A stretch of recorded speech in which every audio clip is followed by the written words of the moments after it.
So let's talk about it for a minute, or maybe more. There are a lot of different teaching methodologies that fall along a continuum. Many of them have constructivist elements. Constructivist means, basically, that learners learn while doing. Teachers help students to construct their own knowledge rather than to reproduce facts, as opposed to learn and then do, which is generally the model of doing projects. There are also a lot of different organizations who teach specific formulas for implementing project-based learning, like Buck Institute. According to Buck Institute, there are 8 essential project design elements for gold standard PBL. Even this verbiage implies that there are different levels or types of project-based learning.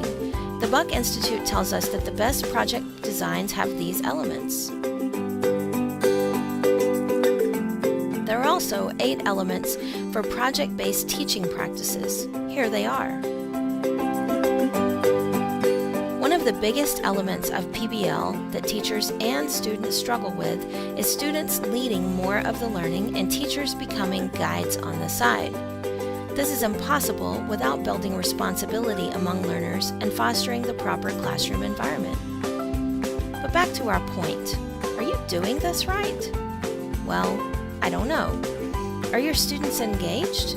Here's what it means to be engaged. Are you becoming a guide on the side? Are students asking each other questions? Are they finding information independently? Are they becoming more independent in their learning? Are students learning in a new way? Are you getting any pushback? That can be a good sign. Is anyone uncomfortable doing things in a new way? This can also be a sign of significant change. Are you working more on providing scaffolding and working with small groups than on providing whole group messages? Are you starting to replace traditional learning models instead of stopping class to do PBL? Are your students making choices about their products or processes as they learn?